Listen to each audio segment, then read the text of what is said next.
cegeranyo tumenye korali yacu. Uyu munsi twabatima kubabwira kuri korali abatambyi kwaya.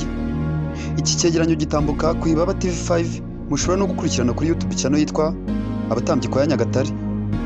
Mugitegurirwa kandi mugiye kukigezwaho na Duhamugisha Nathan. Korali abatambyi iherereye mu karere ka Nyagatare, paruwasi ya Rukomo, itorero rya Rurenge. Amateka yayo ni ayahe?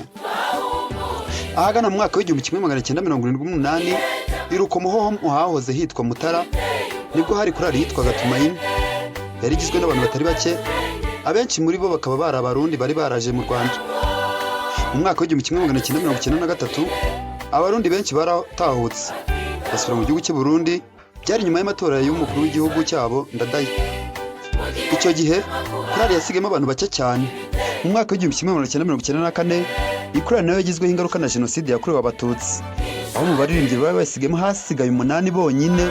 Aba baririmbyi baje kwisuganya bongera kuba urugingo rumwe rugize korali, ariko habaho guhindurirwa izina ryabo Tumaini bitwa Abatambyi. Icyo gihe korali abatambyi yahoze yitwa Tumaini yayobowe na Habimana Ange. Habimana yasimbuwe na Kinyababa Justin, waje gusimburwa na Nkurunziza Alexandre, nawe waje gusimburwa na Nsengiyumva Theogene. Mukeshimana Dafroza yasimbuye Nsengiyumva, igihe kiza kugira asimburwa na Nkunzimana Apollinaire. Uyu munsi korali abatambyi iyoborwa na Karangwa Kagiruka Steven, ariwe wasimbuye Apollinaire. Umurimo w'Imana wakomeje muri korali, kandi aho bageze ni heza, kuko iterambere ry'iyi korali yabo mu buryo bw'ubutunzi cyangwa se mu buryo bw'umwuka bigaragarira buri wese.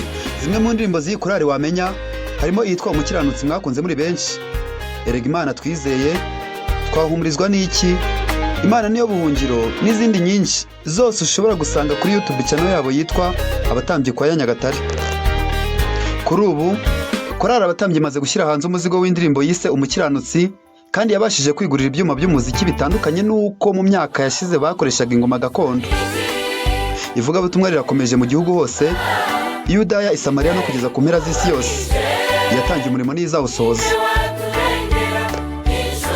Mwakoze kandi kuntega amatwi.